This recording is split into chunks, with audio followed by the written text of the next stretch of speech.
welcome to YHP and Shine Media Presents.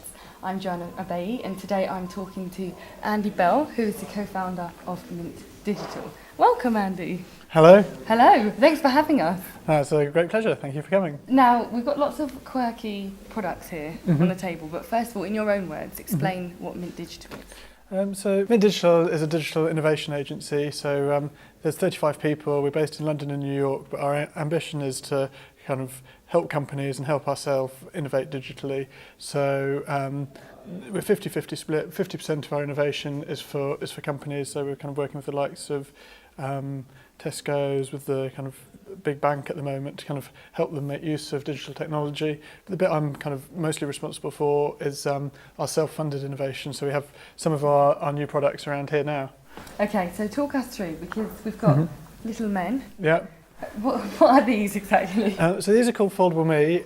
The idea of this product is it's a bit like a Nintendo Me on the website. So you go online, you choose from hundreds of beards, hundreds of hairdos, hundreds of eyes to create a version of yourself, which then gets sent to you as a pre-cut and pre-scored, very high quality foldable figure, which you can then produce. Now, what would make you think of creating something like this? Because it's very clever and it took off.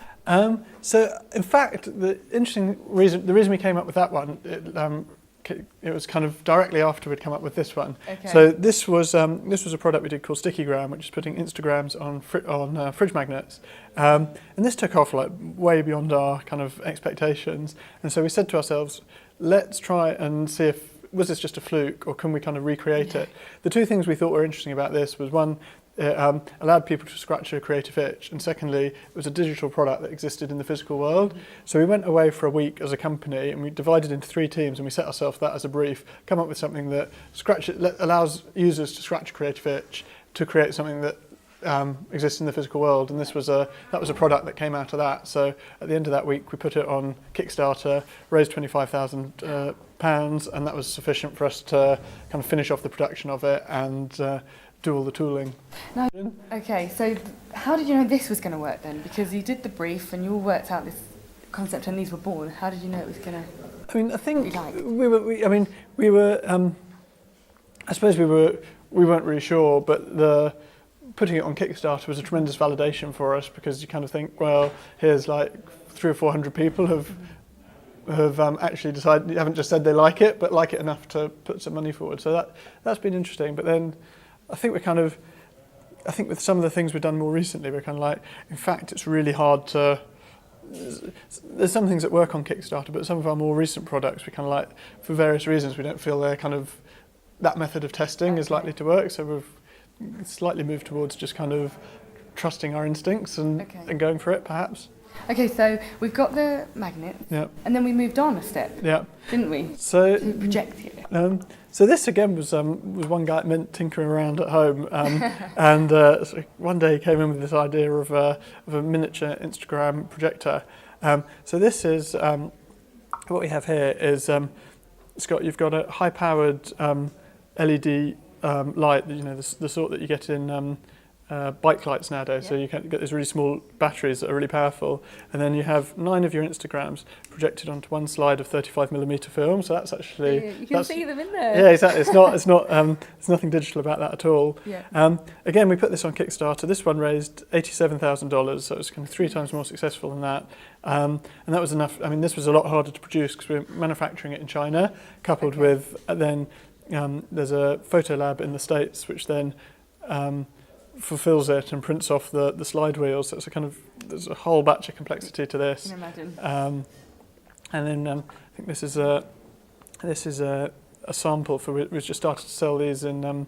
This is going to be sold in a museum, so it's in a museum shop. So it seems to work in that kind of environment. Now we can't avoid bumps, so let's not put it back down. But this is marshmallows, believe it or not. So this is something. How did this happen? About September last year, I was approached by someone who had been chatting to James Middleton at Wimbledon. And James Middleton had a cake business, so he'd been working on customised cakes. But his big frustration with customised cakes was because they're so big, they have to be sent in a parcel. And so for maybe a £12 cake, you end up spending 10 quid for postage. So a 12 quid cake ends up costing 22 quid. And one thing he'd noticed that we'd done with Stickygram is we'd created something that worked as a letter size rather than parcel size. So anyway, he was keen to get chatting to us, and he'd had this idea of he thought marshmallows were the perfect thing because they're kind of thin enough and small enough to be letter size. But he's really a cake producer, so he didn't really know about the website of it. So anyway, we partnered up with him in September, and we launched this just in time for Christmas, and it's just it's taken off beyond our wildest dreams. And so, did you test them, let's say, on anyone?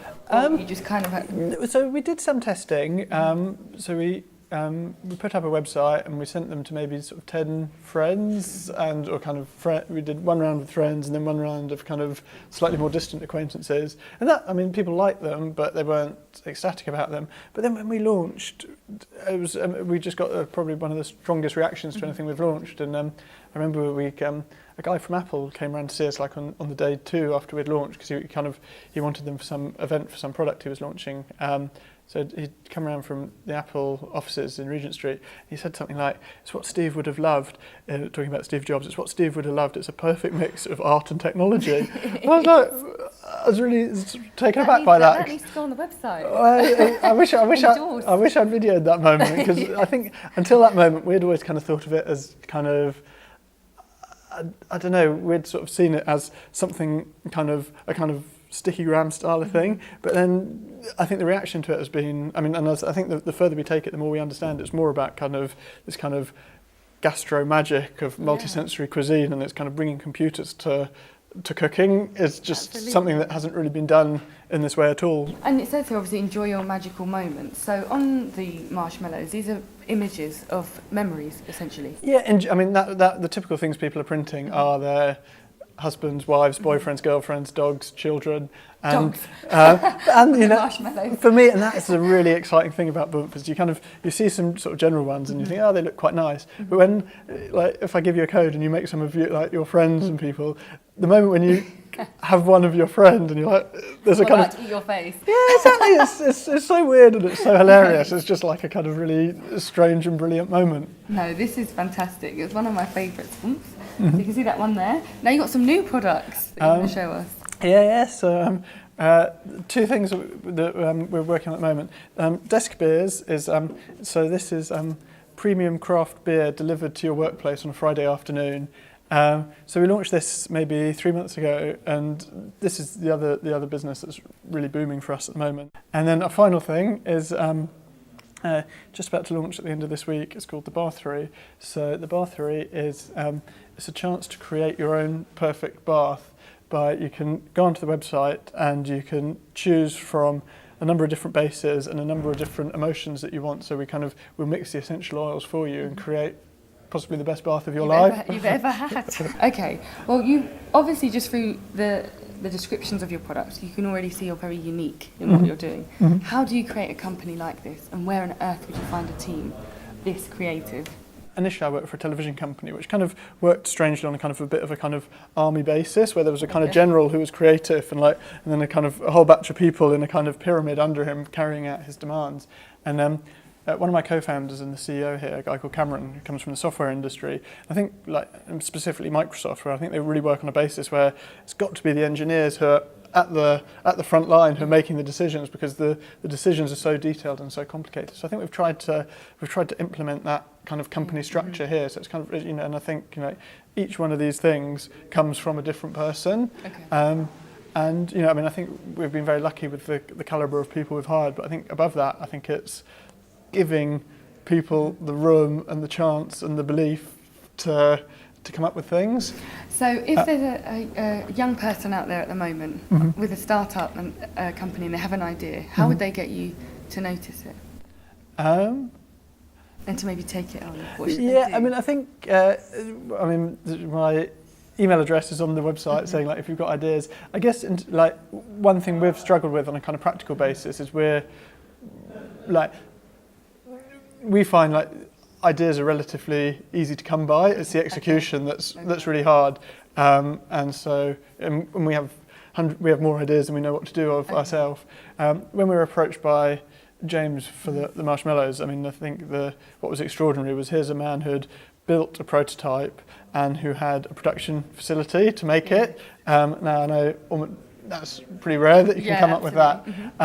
But I suppose kind of in general, when we're looking for partnerships, we're kind of keen on people who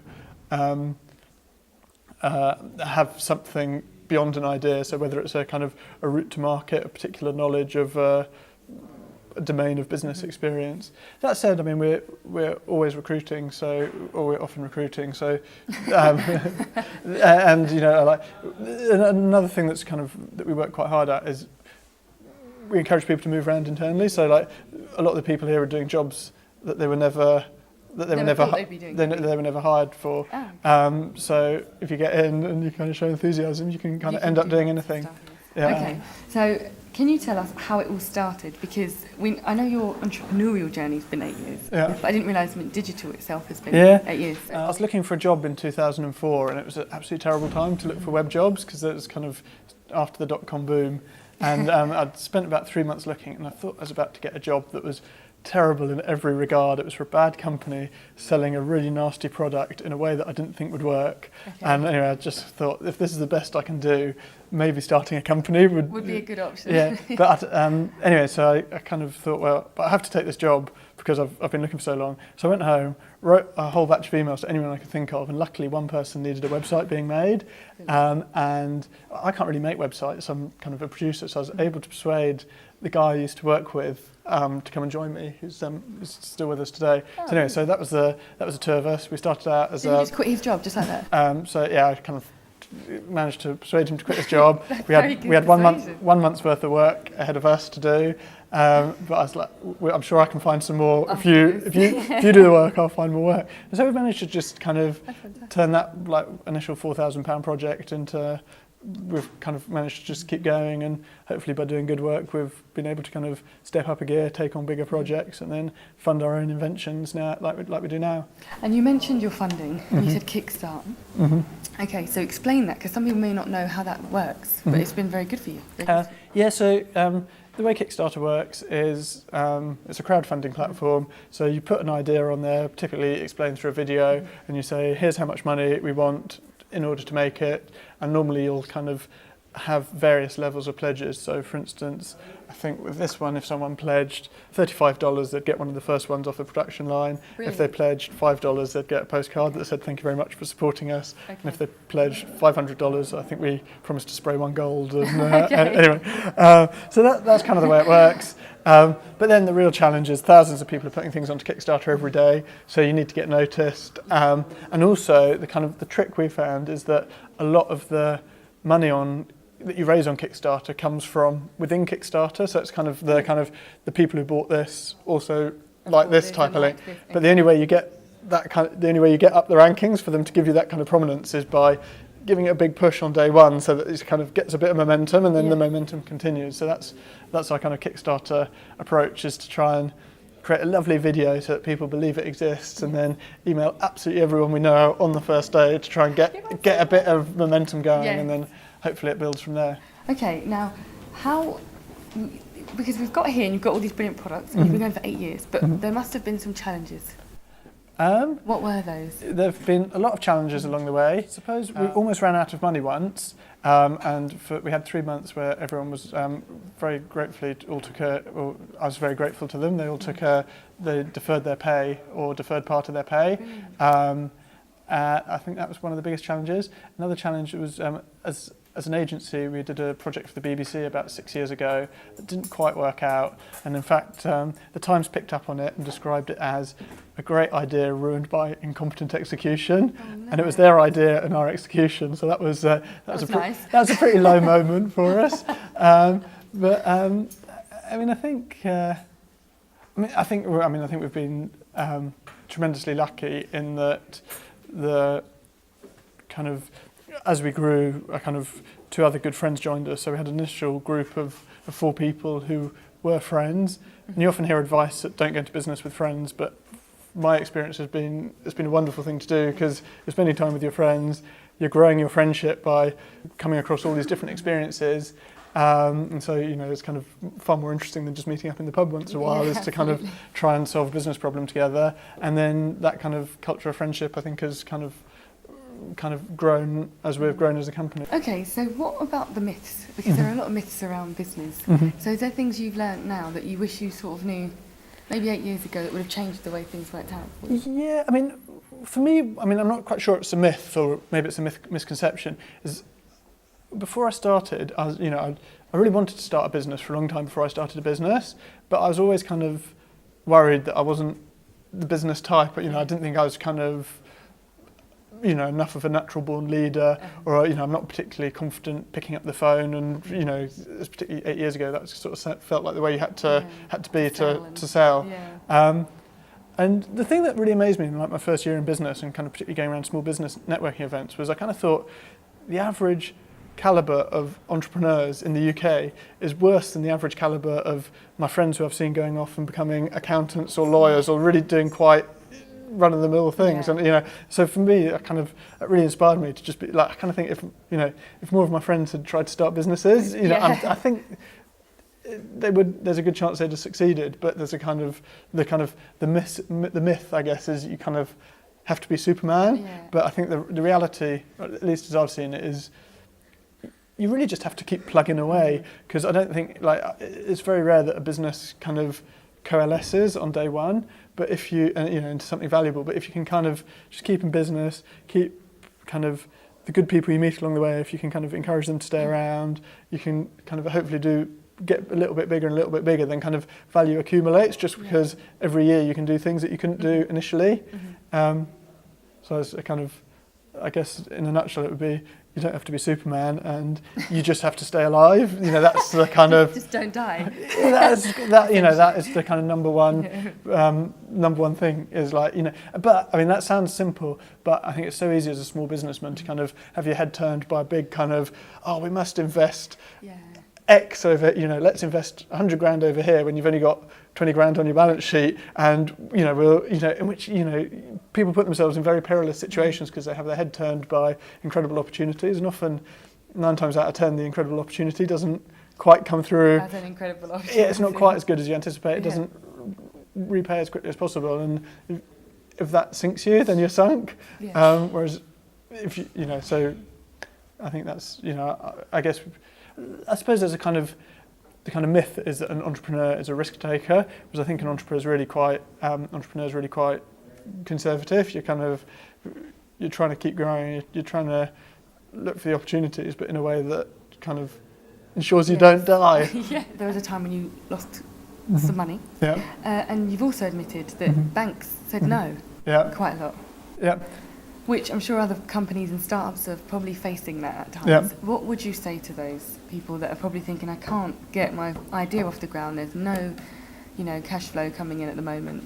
Banks are saying no to me. My personal experience is that banks have been absolutely terrible, and you're wasting your time even trying to talk to them for a loan. I think where we've had a lot more luck has been, and this isn't a route that's available to everyone, is sort of friends and friends of friends. So the initial investor in Mint was, in fact, my old boss. So after we've been going 18 months, I went to see my old boss, and I kind of explained how we were building websites. I mean, if we build £4,000 a month, we could pay ourselves, and also, because there were 2 of us, and also pay off a small debt we'd incurred on a Mac laptop. And he laughed at me and said, "This is the most crazily undercapitalised business I've ever encountered in my life." And he gave us a loan and just said, he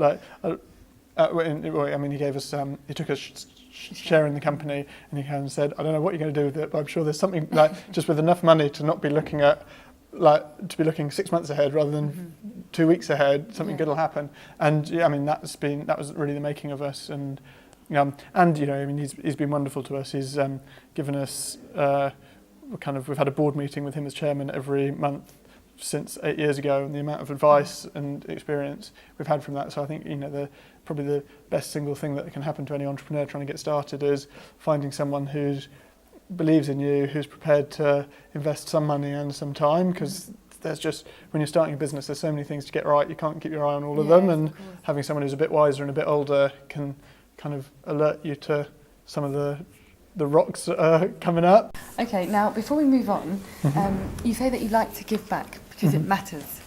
So what sorts of things are happening here at Mint Digital that's giving back to the community?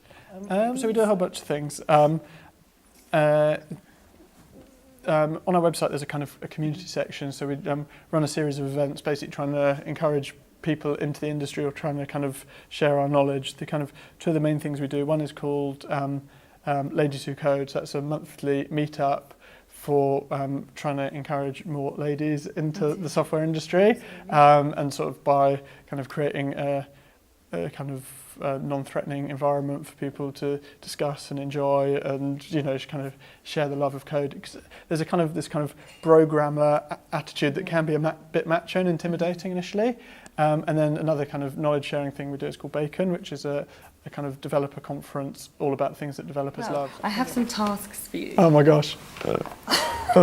My first task is to do with a pack of M&Ms. So we'll put some of these away. Yeah. We know they're your inspiration, but we want you to try and do this right off the cuff. So, can you come up with a way with this bag of M&Ms that will change enhance a person's experience when eating them? So the thing I'm thinking about, and this isn't really a very good answer, is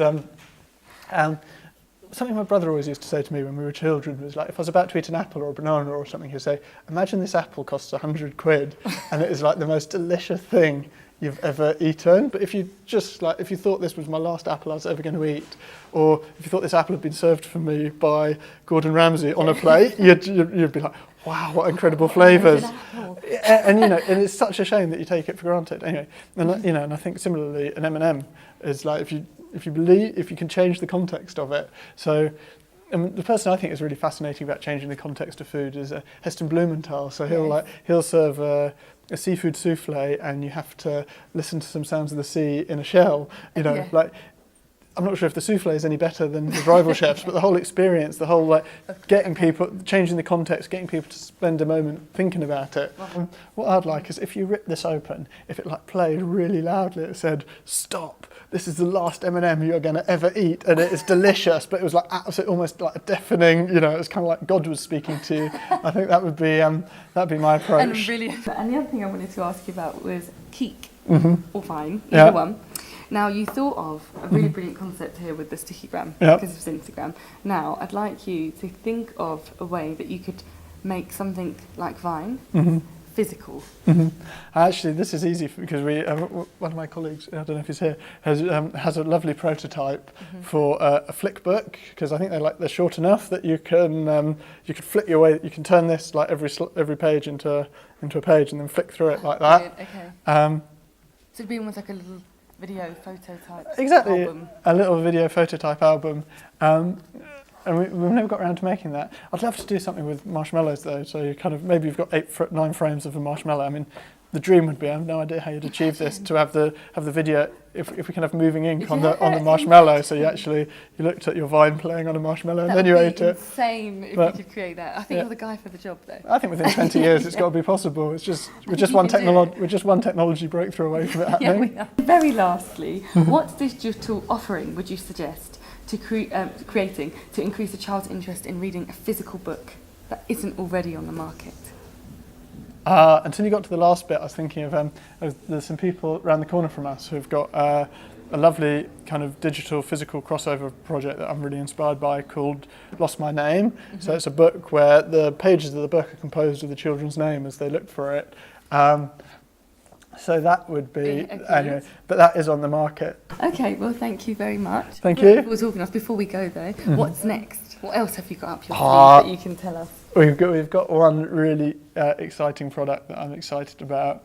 I'm not sure I can tell you what it is, apart from to say it's kind of, if you imagine something that's kind of halfway between, it's a kind of cosmetics type of thing, and it's got an element of boomph on it, then and it's probably might be available in about 3 months' time. That's all I can say. So it's soon to be around. Soon to be unveiled.